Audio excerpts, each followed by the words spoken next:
Right. Welcome to tonight's lecture. K&M Lectures presents a lecture on laboratories in academia. For we have scientific and inquiring minds. We shall follow the progress of wide-eyed undergraduate. Let's call her Sylvia, as she takes her first steps into further education in the hallowed halls of the Foundation for Useful Knowledge and Intellectual Teachings. Fresh from the Freshers' Fair, she ventures shyly into the Students' Union bar, where she contemplates the mathematics of attraction as the strains of a song by Sia drift across the room.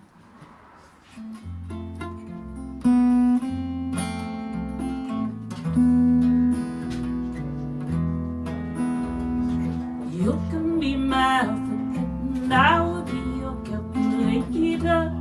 Together we'll work out on the escalator. I would time you as you run up and down. You'll measure my footsteps as I measure this town. The mean of our heights is divided by the nights, which is times by the daggers and the root of all our fights.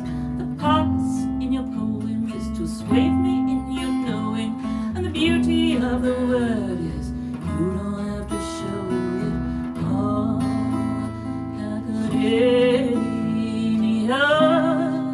you can't pick me up.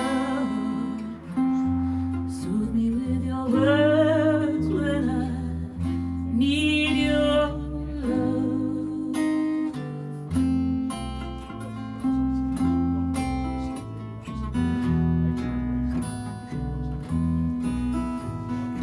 I am a Dutch and you are a dot.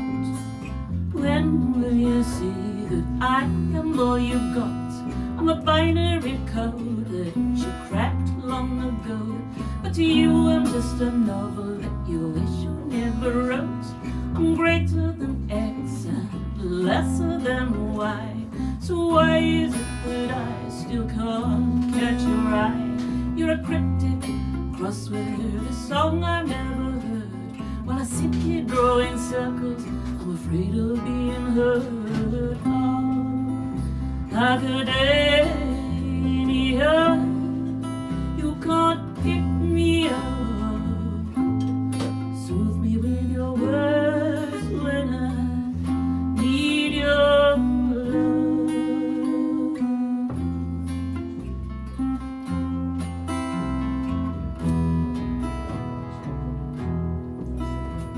You're a difficult equation with a knack for heart evasion. Will you listen to my proof or will you add another page on? It appears to me the graph has come and stolen all the laughs. It appears to me the pen has overanalyzed again. And if I am a number, I'm infinity plus one. If you are 5 words, you are afraid to be one. If you are a number, you're infinity plus one. If I am 4 words, then I am needing of your love. Oh, academia, you can't pick me up. Soothe me with your words when I need your love.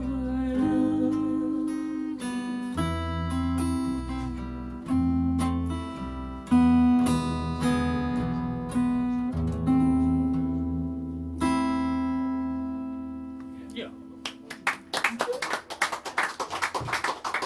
Me. Hang on.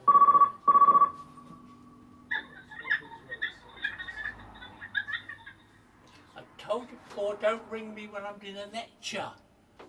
Yeah, okay, bye. Yeah. Love you. Kiss, kiss. Who was that? Sylvia's mother. Okay. On with our story. Across the crowded bar, she meets the dark emerald eyes of Seamus O'Shameful, the resident lecturer in natural philosophy. He extols the virtues of his course, luring her with modules on alchemy, organized crime, and purification of the soul. Sure, she would love a degree in natural philosophy.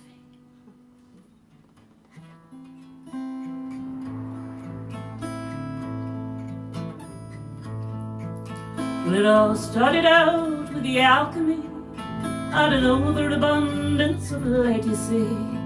With an old Bunsen burner, this could be a good earner. It's really just natural philosophy. Well, I took all this lead up and sold, melted it down and I painted it gold. I am loving something for nothing. I tell you, it never gets old. So I'm taking it straight down the pub, trading it in for 10 pints and some grub. Those greedy old yolks, they don't look very close. No wonder they call it fool's gold. But it's really just natural philosophy. Well, I got quite a name for the forgery, which I prefer to call sorcery. Then this bloke from a mob said, "Do us a job." I was so delighted he thought of me. But you could cut through the air with a knife when he said, "We demand the elixir of life, bottled up well, so it's easy to sell. Make sure it isn't too watery." Hurrah for the natural philosophy. It was an offer I couldn't refuse. He was all baldy head, gold teeth and tattoos. But it has to be said, when you get into bed with a mob, you're on a short fuse. Well, the whole thing blew up in my face when the Rozzers caught on and gave chase. I'd been smoking the wacky when the coppers came at me in a race I was destined to lose. According to natural philosophy, they took me on down to the station, where they gave me a little enforced vacation. Great Scott being toned, that philosopher's stoned. To be fair, I did look a bit vacant. In the clink, I had time to repent of the terrible way that my life had been spent. I gave up the fakery, the drink and the tapery. I went through a real transmutation, all through the natural philosophy. Well, it all started out with the alchemy, and it sort of went on from there, you see. Now I'm fully reformed, and my life is transformed. It's really just natural philosophy. Yes, my life is transformed. It's really just natural philosophy.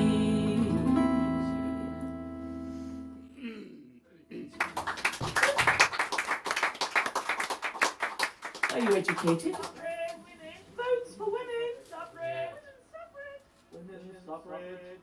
Votes! Votes for women! Who was that?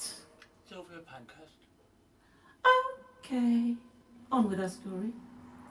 Seamus takes Sylvia's innocent little undergrad hand and leads her to the disco room. He teaches her a brand new dance, the Monster Mash. I know, it's a little late, but in our defense, it does feature a laboratory. Yes.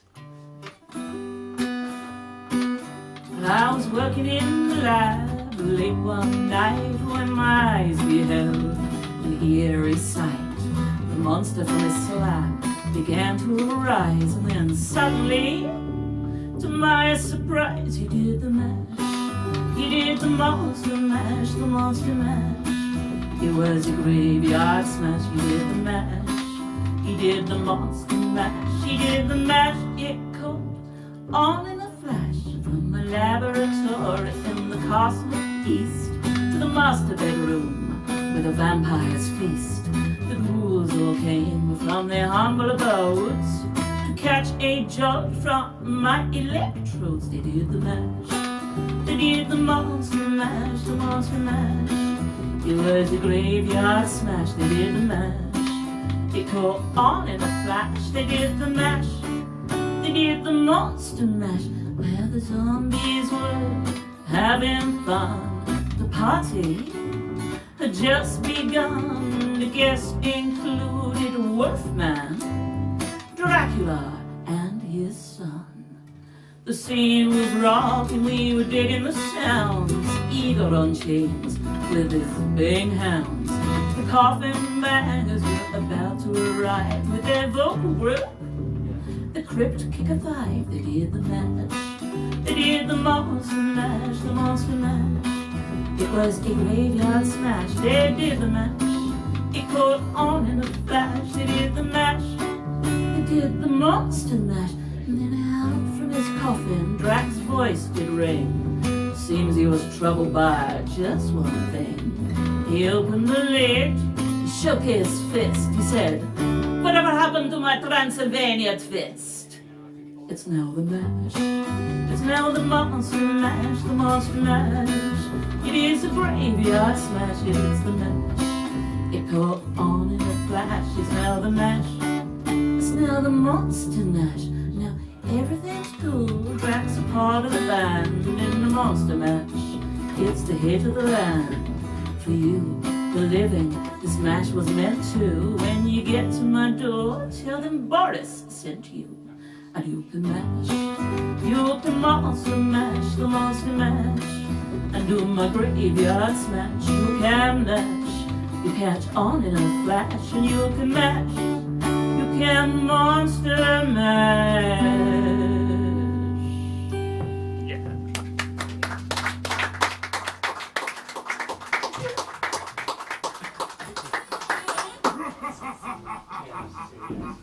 Oh, something bit me. So, where did Count Dracula actually come from? Transylvia. Okay, on with our story. Shameless buys Sylvia a small bag of salted peanuts. As she sucks on her savouries, the chemistry is undeniable. She is so looking forward to tomorrow's lecture, the Kate McGarrigle hypothesis on the formation of salt, NaCl.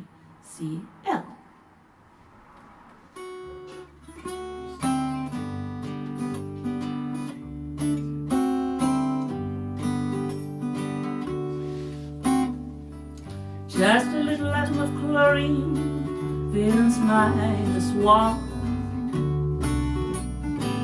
Swimming through the sea, digging the scene, just having fun. She's not worried about the shape or size of her outside shell. It's fun to ionize just a little atom of Cl with an unfilled shell. Somewhere in that sea lurks handsome sodium, with enough electrons on his outside shell plus that extra one. Somewhere in this deep blue sea there's a negative for my extra energy. Somewhere in this foam my positive will find a home. Unsuspecting chlorine felt a magnetic pull. She looked down and her outside shell was full. Sodium cried, what a gas, be my bride. I'll change your name from chlorine to chloride. Now the sea evaporates to make the clouds for the rain and snow, leaving her chemical compounds in the absence of H2O. But the crystals that wash up on her show, they are happy ones. So if you never thought before, think of the love you eat when you salt your meat. Think of the love you eat when you salt your meat.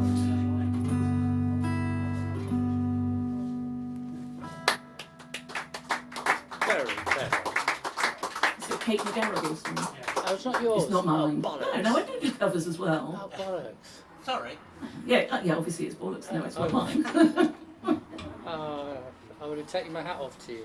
Oh, you have to put your hat back on. So, you haven't got any more Sylvias now, have you? No. Okay. On with our story. As the evening draws to a close, she retires to her rooms among the dark towers and turrets of academia. There she encounters the ugly, hunched-over figure of Dr. Klitzenstein, muttering grimly about his rival, the tall, handsome postgrad, Peter. She gets out of there as fast as she can before he gets any experimental ideas.